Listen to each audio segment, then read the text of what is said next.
السلام علیکم ورحمۃ اللہ وبرکاتہ۔ ناظرین، آج کے زمانے میں ہر شخص چاہتا ہے کہ میری ایک اچھی سی زندگی ہو، میری ایک اچھی سی فیملی ہو۔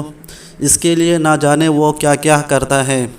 تو ناظرین، آج میں آپ کے لیے ایک ایسا وظیفہ لے کر آیا ہوں۔ یہ وظیفہ ایسا لاجواب وظیفہ ہے جو ایک دن میں آپ کی تقدیر بدل دے گا۔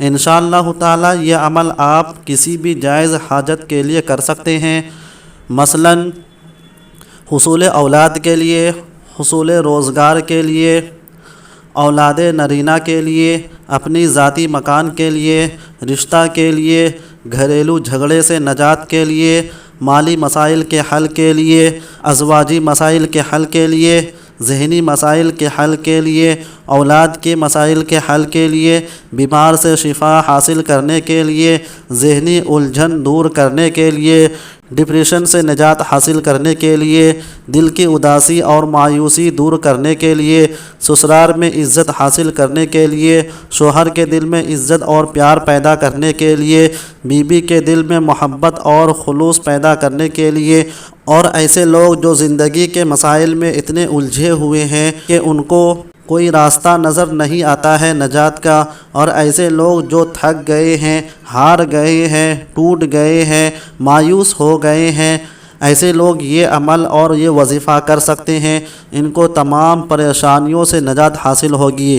تو ناظرین، چلیے میں آپ کو عمل بتا دیتا ہوں۔ آپ عمل کرنے کا طریقہ کیا ہوگا وہ نوٹ فرما لیں۔ عمل کا طریقہ یہ ہوگا کہ آپ کو اس عمل کو 9 ذی الحجہ کو کرنا ہے۔ اگر یہ عمل کوئی شخص سے کل بھی کرے تب بھی صحیح ہے۔ عمل بہت آسان ہے۔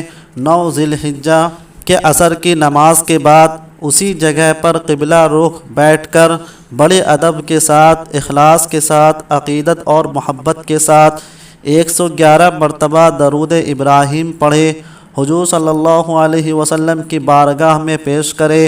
حضور صلی اللہ علیہ وسلم کی بارگاہ میں پیش کرنے کے بعد اس کا ثواب حضرت سیدنا ابراہیم علیہ السلام اور ان کے اولاد کو ہدیہ پیش کر دے۔ پھر اللہ تعالیٰ سے اپنے مقصد کے حصول کے لیے دعا کرے۔ دعا بہت ہی عاجزی اور یقین سے مانگے۔ انشاءاللہ تعالیٰ ضرور کرم ہوگا آپ پر، انشاءاللہ تعالیٰ ضرور کامیابی ملے گی، انشاءاللہ تعالیٰ ضرور دعا آپ کی قبول ہوگی۔ آپ کو اسے 9 ذی الحجہ کو کرنا ہے۔